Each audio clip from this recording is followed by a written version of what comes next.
Unsung Murder Ballads discusses topics of a disturbing nature. And we're not going to hold back on the graphic details and disturbing content. So we do not recommend our podcast for children under the age of 13. And while we respect the victims and their families involved in these tragic cases, we're also going to be critical of mistakes that are made during the investigations. And we're going to use dark humor to express ourselves now and then. So with that said, this podcast may not be for everyone. And that's okay. We're glad you're here checking us out. And if you've made it this far, welcome to the Unsung Murder Ballads family. And follow us on Instagram at Unsung Murder Ballads if you want to talk to us.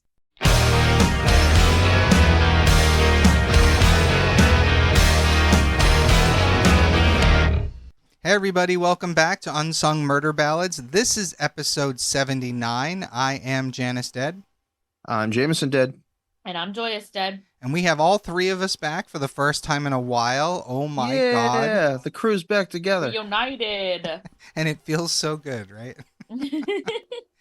So tonight we're bringing everyone another For Joyous Information episode. It's time to educate the girl.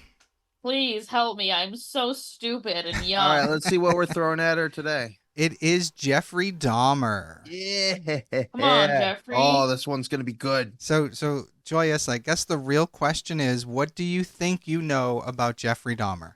Okay, so we have discussed him quite a bit in passing, so you might have pieced together some things. So I'm curious. One thing about me is I can't retain information.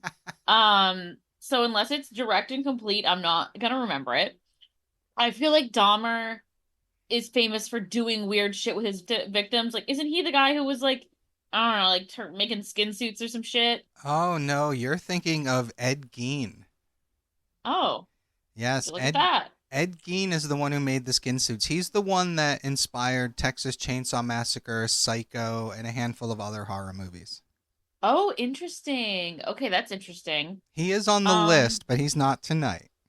Okay. Yeah, I don't know, because I feel like a lot of the like serial killer archetypes that I know of, we've already captured in past ones, like when we did Bundy. Wow, so you're not able to come up with anything for Dahmer at all. Well, the only thing she got right is that he does weird stuff with his victims. He does do weird stuff with his victims, yes, but not the way she thought. Well, not the skinning and. Yeah, he's not making ashtrays out of skulls and yeah. God. Yeah, that was Ed Gein. Not doing that, but something. I mean, often this is the case, but I feel like he definitely sexually assaults his victims. I feel like that's the thing. Yeah, he definitely does. So you got that right. Okay, yeah. That's a check mark. Okay, so then we'll just dive into it. I mean, that's about all I got for my guesses. That's so funny, especially with the newish series on Netflix with Evan Peters. I would have thought that would have been very fresh in your memory, that at least people talking about that at least. Right, I guess, but like I don't listen to any other true crime podcasts. I'm loyal to Unsung Murder Ballads, so All right. Well, I don't know. I certainly didn't watch it. Well, no, and that's cool. I honestly think it leaves you open for the best reactions to this, which is why we're doing Going in blind is going to be great. Yes, this is going to be good. Well, great is a word to use. No, upsetting maybe. Yeah, it's telling. Okay, so we'll dive in. You ready? I'm ready. Okay, so Jeffrey Dahmer was born on May 21st, 1960 in Milwaukee, Wisconsin. He was the first of two sons to Lionel and Joyce. Lionel was a research chemist at Marquette University, and Joyce was a teletype machine instructor. Very different jobs.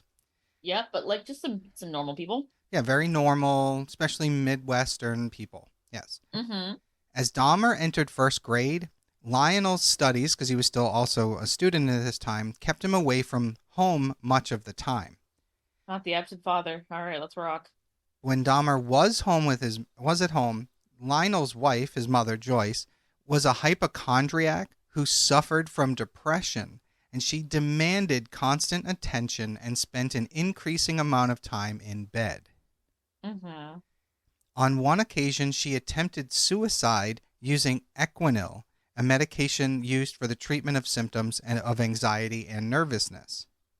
Oh no. Yeah, so you have a father who's not there, and a mother who clearly isn't really there. Yeah, not a reliable caregiver. During elementary school, Dahmer was regarded as quiet and timid. In October of 1966, the family moved to Doylestown, Ohio. Joyce then gave birth in December to Dahmer's brother, which they named David. From a very early age, Dahmer manifested an interest in dead animals. Yep, there you go. His fascination with dead animals may have begun when, at the age of 4, he saw his father removing animal bones from beneath the family home. I mean, that's pretty simple. A dead raccoon or something. Okay, I was going to say, why are you doing that? Yeah, it's like, but it smells, it's under your house kind of thing. That's very normal, yeah. So according to Lionel, Dahmer was oddly thrilled by the sound the bones made and became preoccupied with animal bones, which he initially called fiddlesticks. Okay, that's weird. But I wouldn't think it's the worst if the weirdest if I don't know, my kid got interested in bones because he was really into dinosaurs or some shit. I don't know. Right. And to be honest, he's 4 or 5 years old and he's calling bones fiddlesticks. So far, there's nothing super creepy about it. No, it's not that weird. It's a little weird because it's a dead animal, but that's about it. Right. I mean, that's the circle of life. I don't know. Right. Now, he also occasionally searched beneath and around the home for additional bones, and he explored the bodies of live animals to discover where their bones were located. Now, he's not dissecting. What do you mean by that? No, he's not dissecting them. But what when do you mean explore the bodies up? So when he's petting a cat, for example, he's feeling the bones through their skin. Okay, that's pretty normal again for. It's normal and not normal, you know. Yeah, it's a little odd, but nothing red flaggy.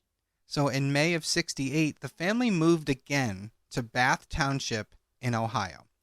The home they lived in stood in 1.5 acres of woodland with a small hut a short walk from the house. And it's there that Dahmer began collecting large insects and the skeletons of small animals such as chipmunks and squirrels. Okay, now we're getting into a weirder area here. Yeah, and he's not that old yet either. This is only 1968. Right, so he's 8? Yeah, he was born in 1960, so he's 8, yes. So some of those remains were preserved in jars of formaldehyde and stored within that hut. Why does he have formaldehyde? Well, his father is encouraging this hobby. Okay, that makes sense. He's probably... Right. It was probably easier to get your hands on formaldehyde in the 1960s. I don't know. That'd be my guess too, yeah.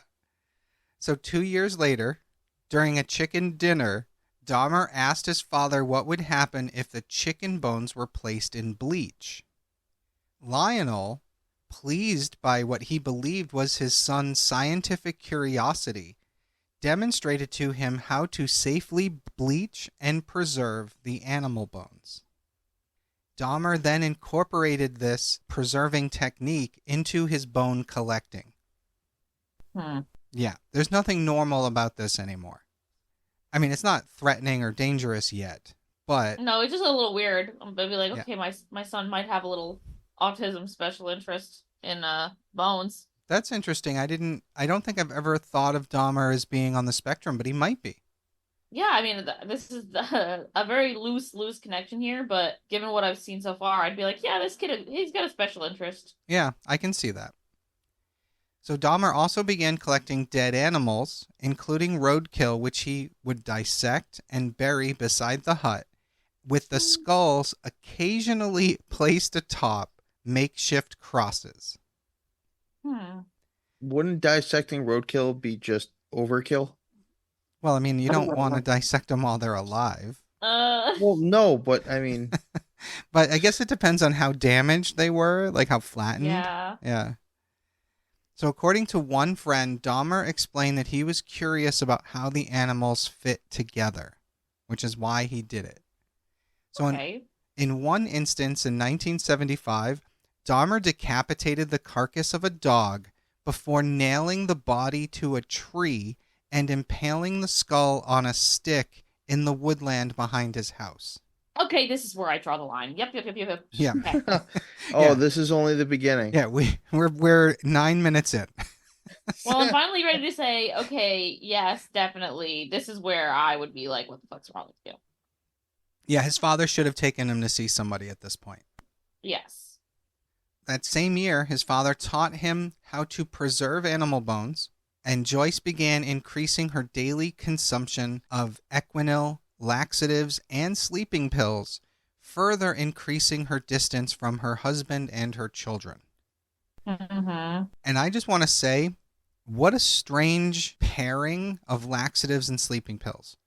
Yeah, what the hell? What kind of mess do you want to wake up in? That's my question. Oh, God. That's not okay. Well, laxatives are often a route of an eating disorder. Okay. But I can see believe that. I can see that, but to mix them with sleeping pills, unless she's not taking them at the same time. She's trying to wake up in a pile of shit, sounds like. Yeah, I see what you mean. Yeah, it's crazy. So from his freshman year at Revere High School, Dahmer was seen as an outcast. Obviously. By the age of 14, he began drinking beer and hard alcohol during the day, frequently concealing his liquor inside the jacket he wore to school. Yikes, and he's just finding that in his home quite easily, huh? Yeah, well, obviously with his mother, yeah. Yep. When a classmate asked him why he was drinking scotch in the morning during history class. Yeah. Oh, man. How do you answer that? Well, Dahmer just shrugged it off and said that the alcohol was his medicine. Well, we'll see where he learned that. Okay. Yep. Although largely uncommunicative in his freshman year, Dahmer was seen by the staff as polite and highly intelligent, but he gained only average grades. When he reached puberty, that's when Dahmer realized that he was gay. You know what? I thought he might have been gay. But he did not tell his parents this, and I mean, it's because it's the early to mid 70s. You know. Yeah, of course he didn't tell his parents. In his early teens, he had a brief relationship with another teenage boy, although they never went so far as to have intercourse. By Dahmer's admission, he began fantasizing about dominating and controlling a completely submissive male partner in his early to mid-teens, and his masturbatory fantasies gradually evolved to him focusing on their chests and torsos. Oh, I don't like where that's going. Yeah, you're really not going to like where this is going. It only gets worse. These fantasies gradually became intertwined with dissection. Yep. When he was about 16, Dahmer conceived a fantasy about rendering unconscious a particular male jogger he found attractive and then making sexual use of his body. Ew. So yeah, that starts in his teens. The fantasizing about this. Correct. Okay. On one occasion, Dahmer concealed himself in the bushes with a baseball bat to lie in wait for the man to run by. Oh. However, on that day, the jogger did not pass. He wasn't out running that day. Dahmer later admitted that this was his first attempt to attack and render an individual submissive to him. Yes. Dahmer was seen by his high school peers as the class clown who often staged pranks, which became known as, quote, doing a Dahmer, unquote, which would have a different meaning today. Certainly, yeah. These included bleeding and simulating epileptic seizures or cerebral palsy at school and local stores. Yeah. Well, that's really weird of him. Occasionally, Dahmer would perform these antics for money from other students to go out and purchase alcohol, which I guess in the 70s in Ohio you could buy at 18. States for my dad, probably. Yeah. Or at 18, they might just not care. Yeah, and even though he wasn't 18, they probably weren't carding you. Yeah. So by 1977, Dahmer's grades had begun to decline. His parents hired a private tutor, but with limited success. That same year, in an attempt to save their marriage, his parents attended counseling sessions as they continued to quarrel frequently at home. When Lionel discovered that Joyce had engaged in a brief affair in September of 77, they decided to divorce, telling their sons that they were doing so amicably. Mm-hmm. The process of their divorce soon became increasingly bitter, and Lionel moved out of the house in early 78, temporarily staying at a hotel. In May of 78, Dahmer graduated school, but a few weeks before his graduation, one of his teachers observed him sitting close to the school parking lot drinking several cans of beer. That spring, Joyce, the mother, contrary to a court order and without informing Lionel, she moved out of the family home with the younger son, David, to live with relatives in Wisconsin. And left the kid by himself. And left Jeffrey Dahmer all by himself. Great. So he had just turned 18, and he was the sole remaining family member to be living in that house. Really bad. Yeah, it's really bad. Their divorce was finalized in July of 78, and Joyce was awarded custody of their younger son, David, and alimony payments. Dahmer committed his first murder that year, 3 weeks after he graduated high school. Whoa. On June 18th, Dahmer picked up a hitchhiker named Stephen Hicks, who was almost 19. Dahmer lured Hicks into his house on the pretext of drinking. Stephen, who was hitchhiking to a rock concert, agreed to accompany Dahmer to his house on the promise of a few beers, as long as he could still make the concert on time. Wait, okay.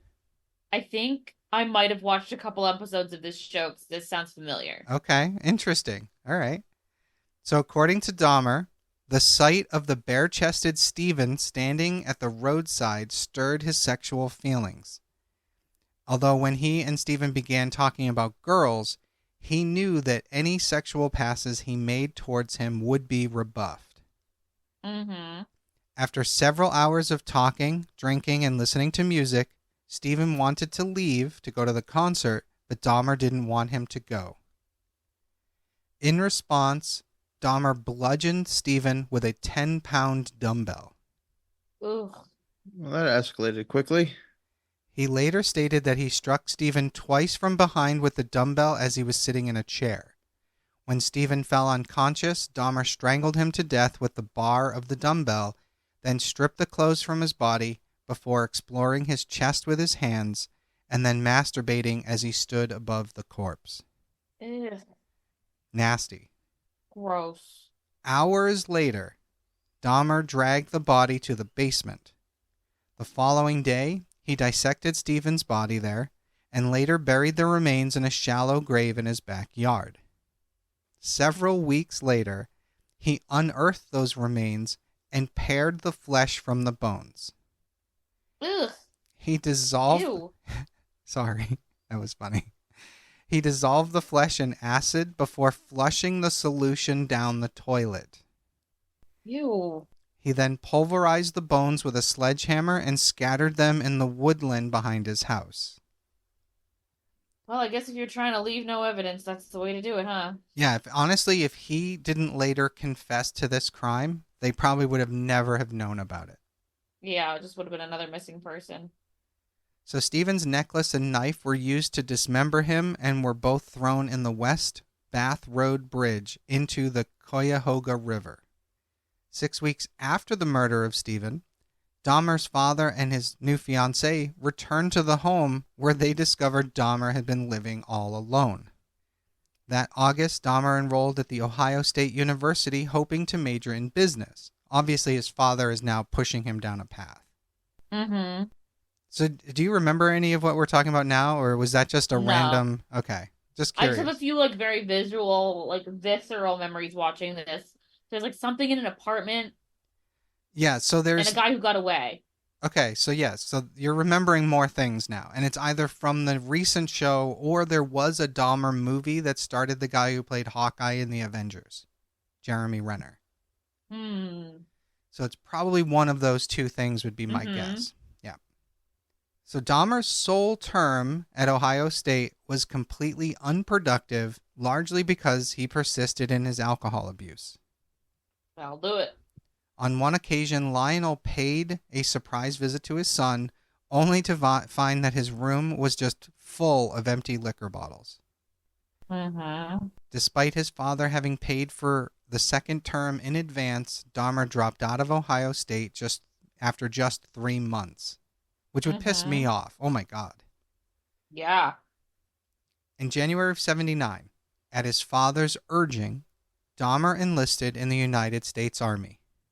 He was occasionally reprimanded for intoxication, and on one occasion, there was an instance of his insubordination, and that resulted in his entire platoon being punished, which earned Dahmer severe beatings from his peers.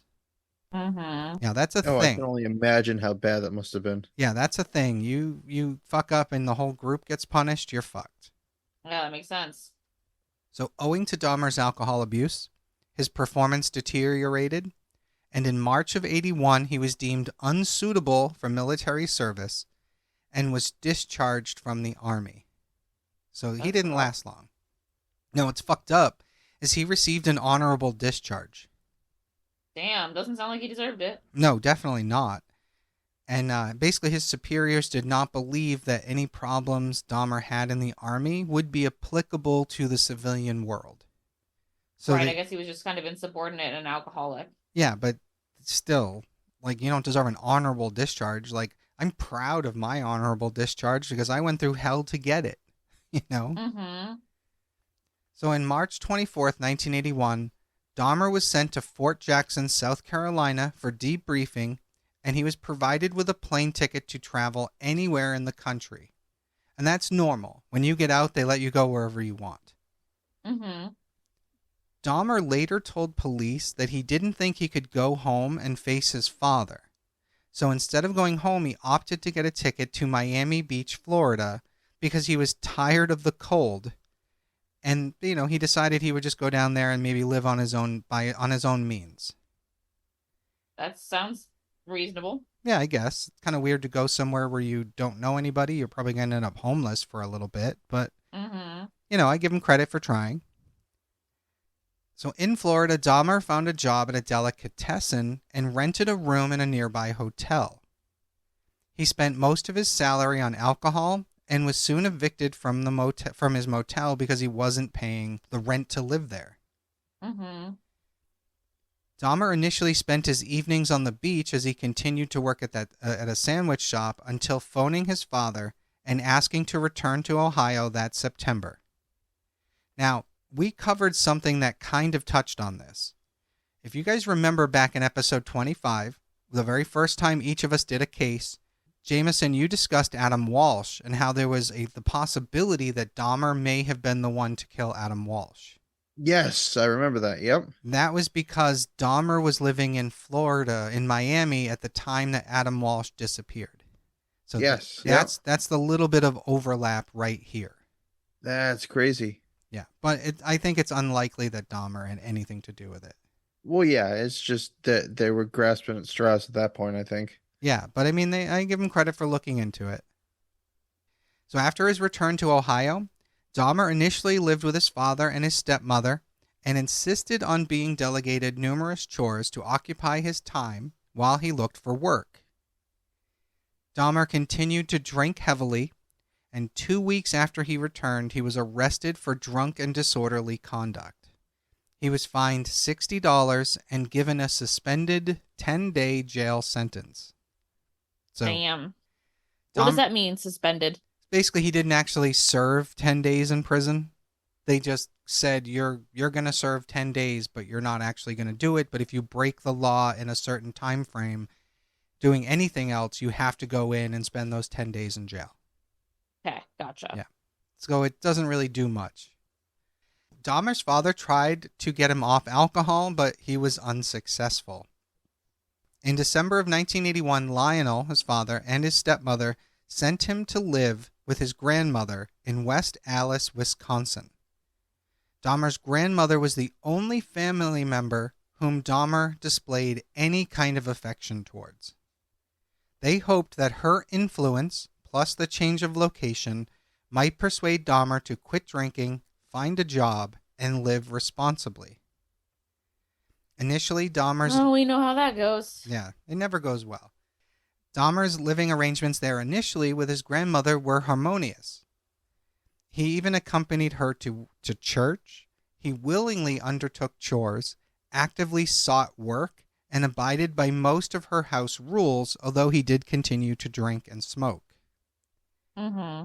In early 1982, he found employment as a phlebotomist at the Milwaukee Blood Plasma Center. What a perfect job for somebody like him.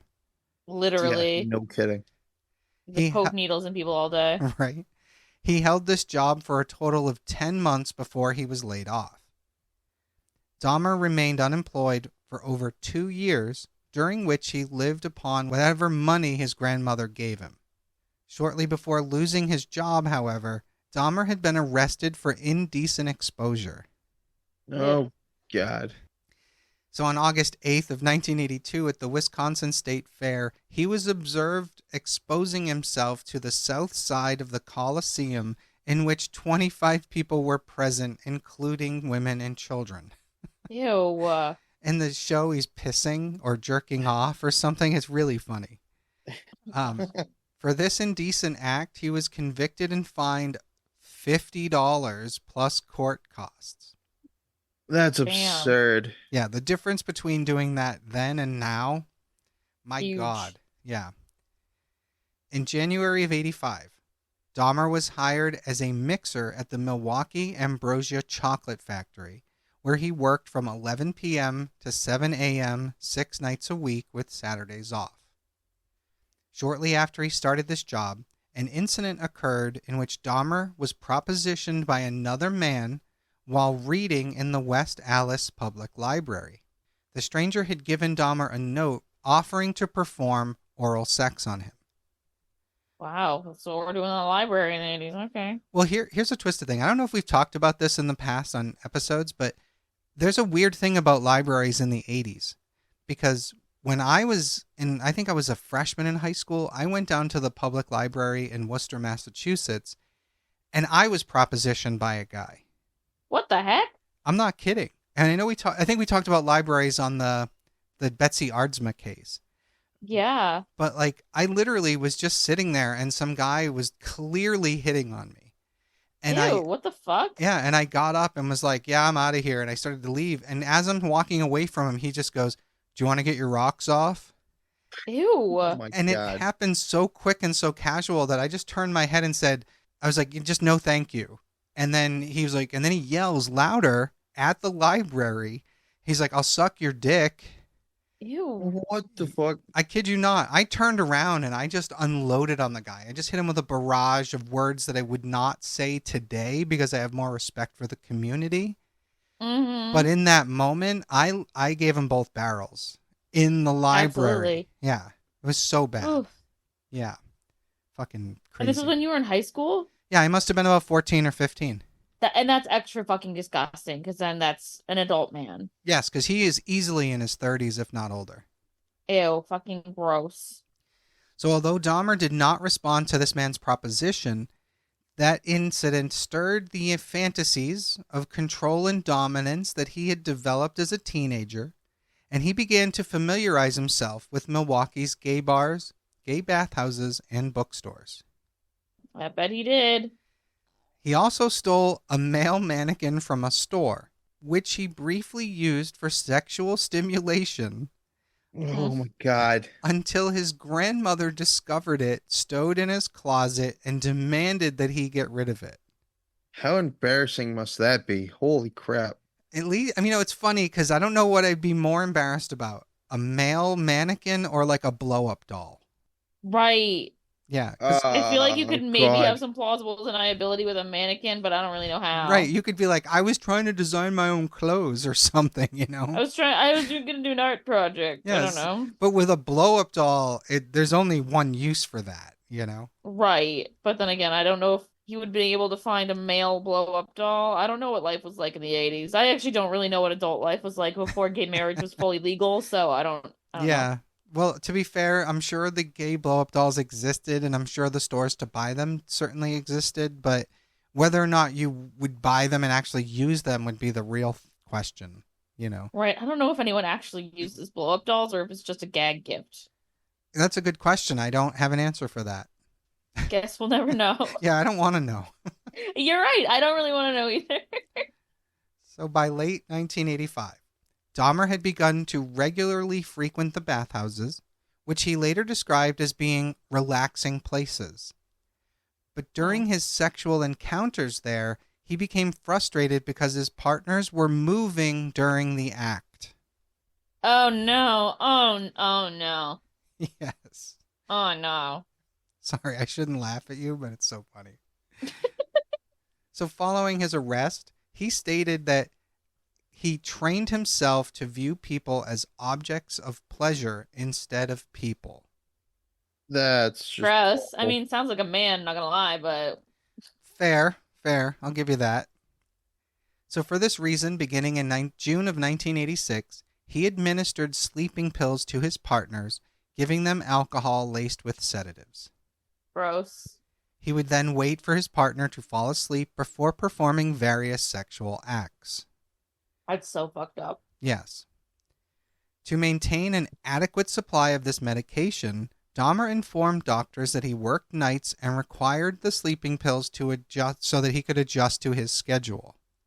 Yeah, I mean, that's a pretty good excuse. It's a valid one, although you could buy sedatives over the counter, but I guess not that strong. Yeah, probably not.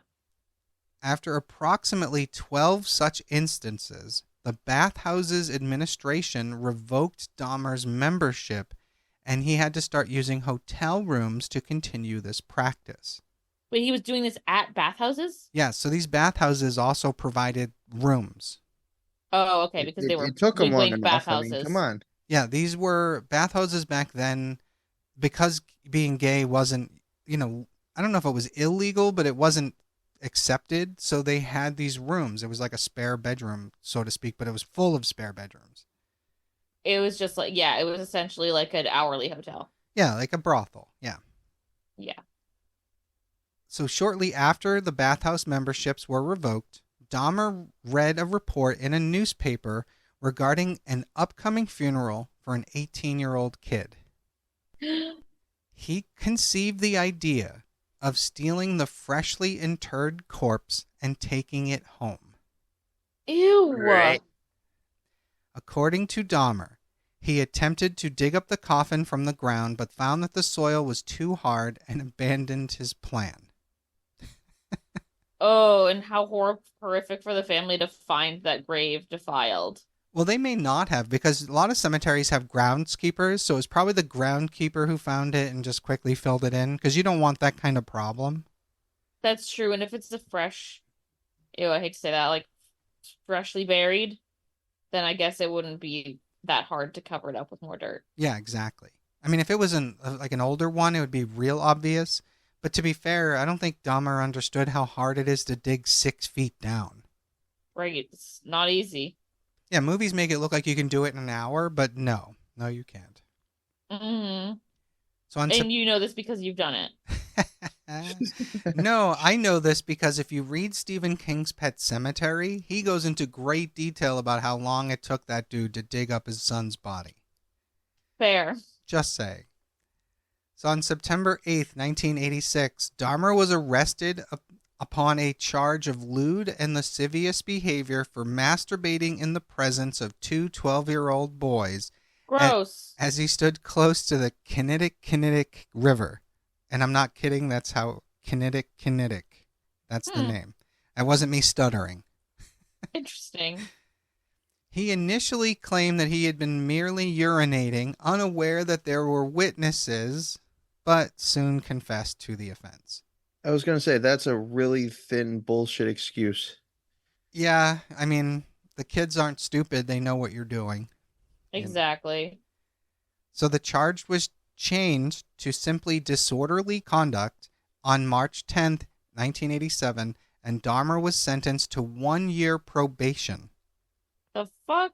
Yeah, and he also had to undergo counseling. Yeah, all good that did effective. him. Yeah, obviously that we're not done yet, so obviously that wasn't very effective. Exactly. Mm-hmm. So on November 20th, 1987, Dahmer, at the time residing with his grandmother, encountered a 25-year-old man from Ontonagon, Michigan, named Stephen Tuomi. He was at a bar, and Dahmer persuaded him to return to the Ambassador Hotel in Milwaukee, where Dahmer had rented a room for the night. According to Dahmer, he had no intention of killing Stephen, but intended to simply drug him and lie beside him as he explored his body. I totally wasn't going to kill him. I was just going to rape him. Yeah, I'm just going to assault him while he's unconscious, Not as bad, right? Yeah, asshole. The following morning, Dahmer awoke to find Stephen lying beneath him on the bed. His chest was crushed in and black and blue with bruises. What the fuck? Blood was seeping from the corner of Stephen's mouth, and Dahmer's fists and one of his forearms were extensively bruised. Ugh. Dahmer later said he had no memory of having killed Stephen, and that he could not believe that had happened. Dahmer then went out and purchased a large suitcase in which he transported Stephen's body to his grandmother's house, and for some reason he waited an entire week, and then he severed his head, arms, and legs, and filleted the bones from the body before cutting the flesh into pieces small enough to handle. Oh, he waited a whole week before doing this? He let his body fucking rot? Yeah, just sit there rotting. Nasty. Ew. Dahmer placed the flesh inside plastic garbage bags and then wrapped the bones inside a sheet and pounded them into splinters with a sledgehammer. Yeah, he's definitely already got his MO set out. Yep. The dismemberment process took Dahmer approximately 2 hours. That's pretty fucking fast for a whole human body. Yeah. He then It took me 2 hours to clean my fucking kitchen today. I guess you're not highly motivated. Well, you could say that. He then disposed of Stephen's remains, except for his head, in the trash. For 2 weeks following Stephen's killing, Dahmer retained his head wrapped in a blanket. Ew. After 2 weeks, Dahmer boiled his head in a mixture of soilax and bleach in an effort to retain the skull, which he then intended to use for masturbation. How? That I don't know. I don't have an answer for that. I want to know, but I don't understand, and I kind of want to know. I don't think he meant to use it as a sex toy so much as... Oh, you mean to have the object? Yeah. Yeah. I hope. Okay. Yeah. That's what we're gonna hope for. That's what we're going with. Literally.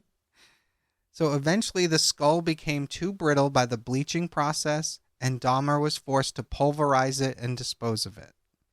I know, right? According to Dahmer, Stephen's murder was a pivotal incident after which he did not try to control his compulsions any longer. Oof. He began to actively seek victims, most of whom he encountered in or around gay bars, and would typically lure them to his grandmother's house. There, he would drug them with triazoline and triazepam before or shortly after engaging in sexual activity with them. Once his victim was unconscious, he strangled them to death. 2 months after the killing of Stephen, Dahmer encountered a 14-year-old Native American sex worker named James Doxtator, a 14-year-old fucking kid. Dahmer lured him to his grandmother's house with the offer of $50 to pose for nude photos. They engaged in sexual activity before Dahmer drugged James and strangled him on the floor of the cellar. Dahmer left the body in the cellar for 1 week before dismembering it. Why is he doing that? I don't know. He must get off on it. Because a week, it's, the smell. Yeah. Just like Stephen before him, he dismembered the body, disposed of it except for the skull. He boiled the skull and cleansed it in bleach before Dahmer found out that it too became too brittle in the process, and he was forced to pulverize that skull as well. Well, he clearly needs to figure out how to actually preserve bones. Yeah, how to keep a skull. Yeah. On March 24th, 1988, Dahmer met a 22-year-old bisexual man, Richard Guillermo, outside a gay bar called the Phoenix. Dahmer lured Richard to his grandmother's residence, offering him $50 to spend the night with him. He drugged Richard with sleeping pills, strangled him with a leather strap, and filleted the corpse. Ugh. I can't even imagine what you would get out of going down on a dead man's body. Ew. Yeah, Yeah. no. That's what I meant by filleted, not filleted. Oh, Filleted. filleted. Yes. Oh, ew. I Yeah. thought you meant filleted. No, filleted. It it just kicked in, didn't it? Fucking nasty. Ew. What? I don't understand that at all. He's into dead bodies, Yeah, so I that's get. what he's getting out of it. So Dahmer dismembered Richard's body within 24 hours. So there's that. Okay, we're stepping it up here. But Thank God. he did dispose of the remains in the trash, but kept the skull before pulverizing that several months later.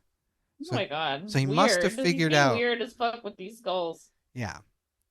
On April 23rd, Dahmer lured Ronald Flowers Jr. to his house. After giving Ronald a drugged coffee, both he and Ronald heard Dahmer's grandmother call out, "Is that you, Jeff?"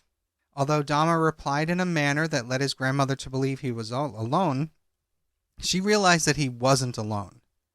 And because of this, Dahmer was unable to kill Ronald. Ronald was just like, wow, I was really sleepy after this guy's house. Right, but imagine later finding out that that guy that you fell asleep at some dude's house and he was a serial killer. Oh, the trauma. That fucked me up. Oh, yeah.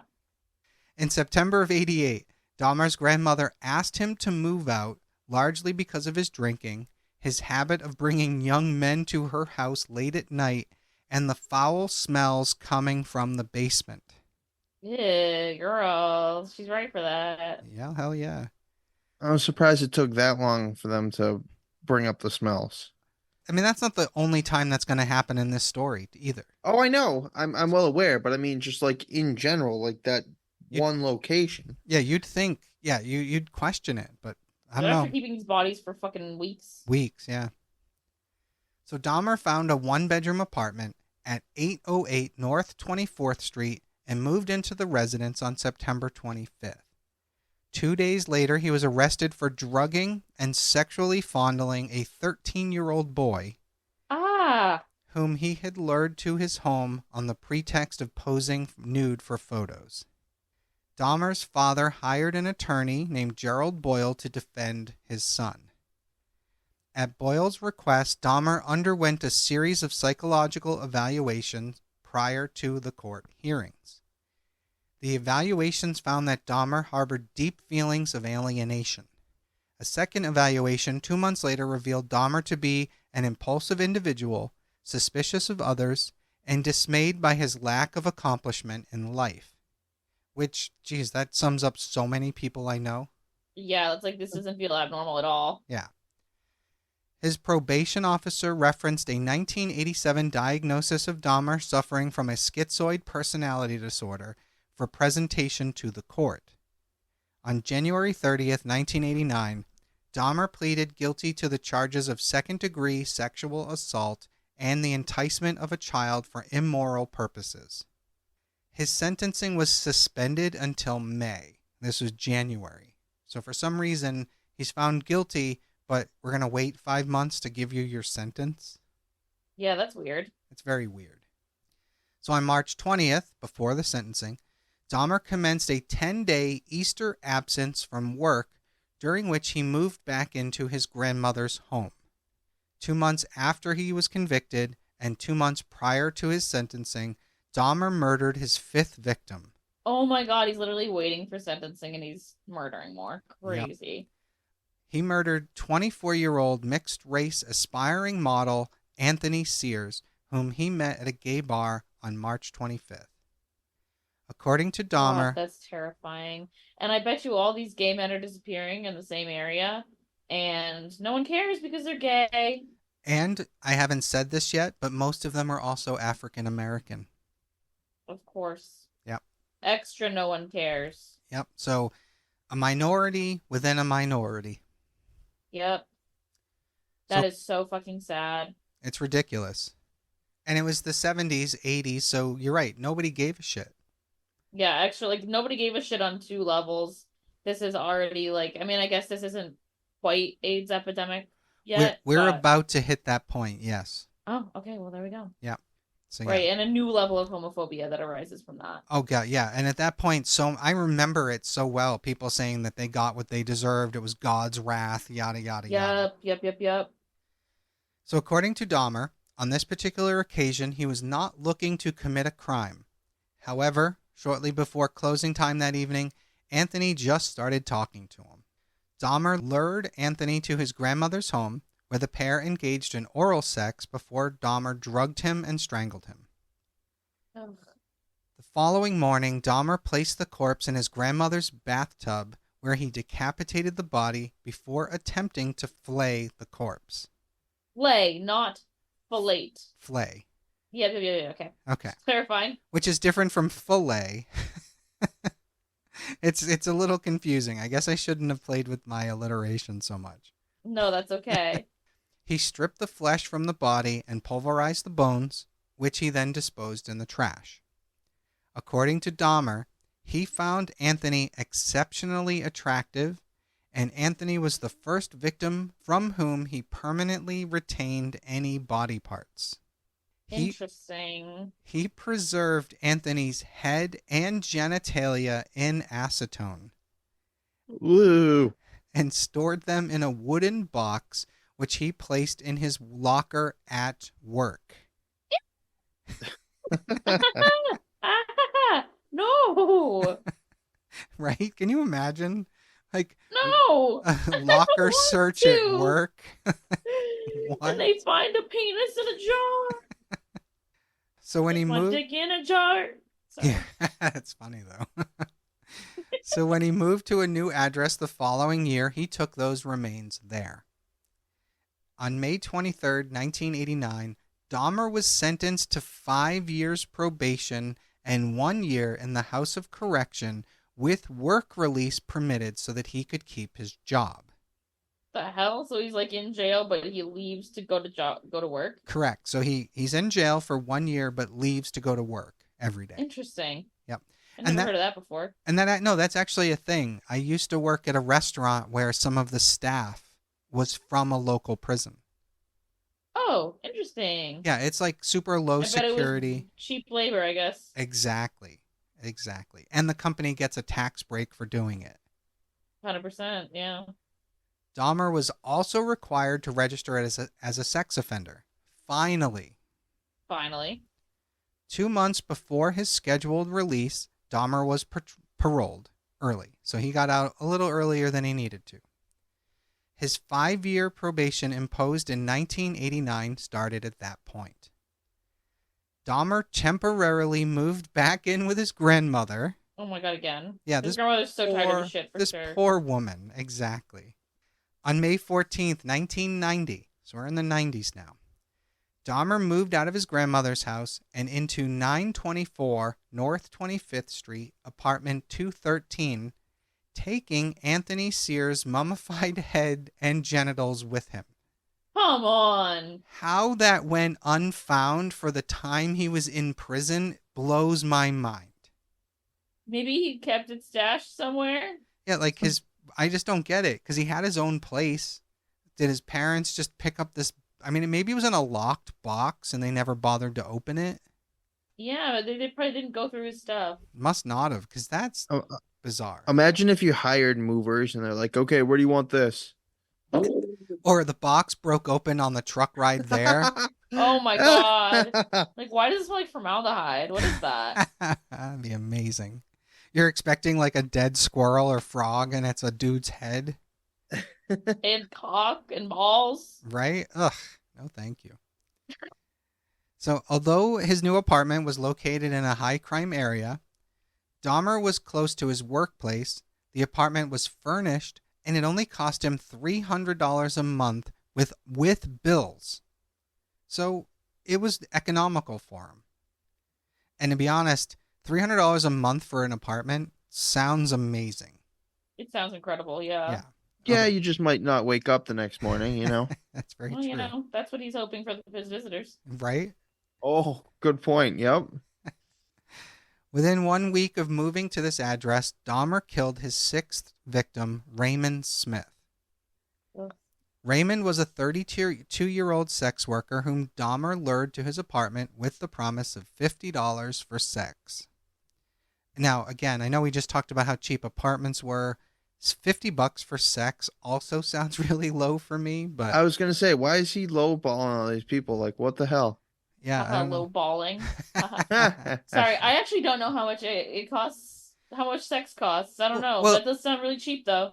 I'm At gonna least a couple hundred for something not Right, like how involving many hours sex. is that? Like what's right. the hourly rate? Well, so I don't know much about it, but I do know when we were all going to Vegas a number of years ago, there was talk about hiring a professional for one of our friends because it had been a little while for him because it's legal in Nevada.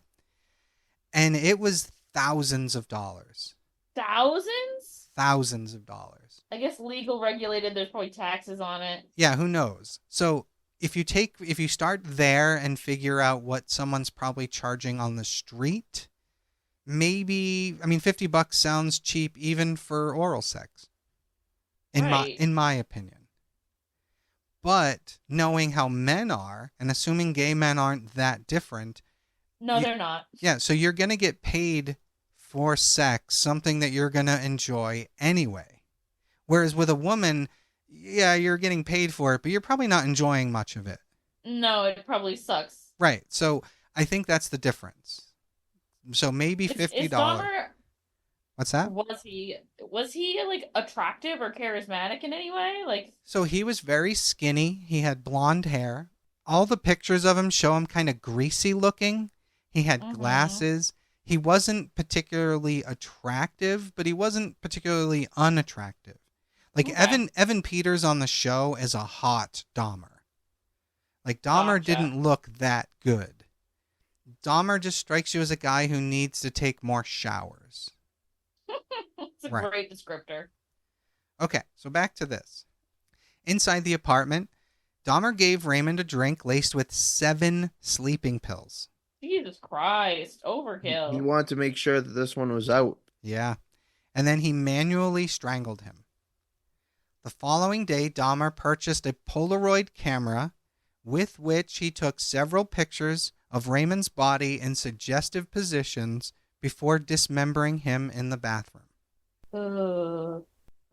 He then boiled his legs, arms, and pelvis in a steel kettle in a solution called Soilax, which allowed him to rinse the bones into the sink. What the fuck? Yeah. Dahmer dissolved the remainder of Raymond's skeleton, except for the skull, in a container filled with acid. He's really got the cleanup figured out. Mostly. We'll get to it, though. He later spray painted Raymond's skull, which he placed alongside the skull of Anthony upon a black towel inside a filing cabinet. Huh. Approximately 1 week after the murder of Raymond, on or about May 27th, Dahmer lured another young man to his apartment. Oh my god. On this occasion, Dahmer accidentally consumed the drink that was laden with the sedatives instead of his guest. Oh, what an idiot. When he woke up the following day, he discovered that man had stolen several items of his clothing, $300, and a watch. Go off, King. Dahmer obviously never reported that to police, although on May 29th, he divulged to his probation officer that he had been robbed. In June of 1990, Dahmer lured a 27-year-old acquaintance, Edward Smith, to his apartment where he drugged and strangled him. On this occasion... One after the other. This is crazy. Well, that's the thing about these serial killers. They were able to get away with it so easily. Yeah, it seems really easy to get away with, don't they? Yeah, it's funny. I've heard other podcasts refer to the 60s, 70s, and 80s in terms of like the Wild West for serial killers. Mm-hmm. But it's so true. They were just doing it so willy-nilly. Well, and there was so Yeah. much unknown as far as being able to catch these guys. Well, and then you mix in someone like Dahmer who's killing gay men, black men. The police aren't taking that seriously. Sex workers, yeah. Sex workers, yeah. So on this occasion, rather than acidifying the skeleton and repeating his previous processes of bleaching, which then rendered the victim's skull brittle, Dahmer placed Edward's skeleton in the freezer for several months in the hope that it would retain moisture. Freezing the skeleton did not remove the moisture, and the skeleton of this victim was acidified several months later. Dahmer accidentally destroyed the skull, though, when he placed it in the oven to dry, Oh, wow. which caused the skull to explode. Explode? Explode. Huh. Yeah, no fucking Not what I would clue. expect to happen, but okay. Yeah, no idea. I guess we'd have to talk to a biologist. I have no idea why that happened. Yeah, that's weird. Dahmer later informed police that he felt quote-unquote rotten about Edward's murder because he was unable to retain any of his body. Like, He's really just starting to make a collection, huh? Yeah, what a dick. You know? Less than 3 months after the murder of Edward, Dahmer encountered a 22-year-old Chicago native named Ernest Miller outside a bookstore on the corner of North 27th Street. Ernest agreed to accompany Dahmer to his apartment for $50 and further agreed to allow him to listen to his heart and his stomach. When Dahmer attempted to perform oral sex upon Ernest, he was informed that it would cost him extra, whereupon Dahmer gave him a drink laced with 2 sleeping pills. On this occasion, Dahmer only had 2 sleeping pills left to give his victim. Therefore, he killed Ernest by slashing his carotid artery with the same knife that he used to dissect his victims' bodies. Ew. What a brutal way to go. Yeah. Truly. Ernest bled to death within minutes. Oh, that's messier to clean up than the strangulation he's been doing. Much, much messier, yeah. Dahmer then posed with the nude body for various suggestive Polaroid photographs before placing it in the bathtub for dismemberment. Dahmer repeatedly kissed and talked to the severed head while he dismembered the remainder of the body. Oh, this guy's so fucking weird and gross. Dahmer wrapped Ernest's heart, liver, biceps, and portions of flesh from his legs in plastic bags and placed them in the freezer for later consumption. This is his first time eating. Yes. Okay, it's gross. He boiled the remaining flesh and organs into a jelly-like substance using Soilax, which enabled him to rinse the flesh off the skeleton, which he intended to retain. To preserve the skeleton, Dahmer placed the bones in a light bleach solution for 24 hours before allowing them to dry upon a cloth for 1 week. We've learned Yeah. from the exploding in the oven incident. Yes, which is I guess span 1 week. Yeah, I mean I guess that's one way to learn, right? Mm-hmm. The severed head was initially placed in the refrigerator before being stripped of flesh, then painted and coated with enamel.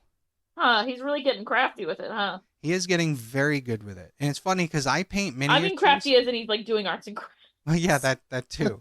It's funny because I paint miniatures and I cover them in polyurethane to make sure that people who touch them, like the oils from your skin, don't fuck with the paint.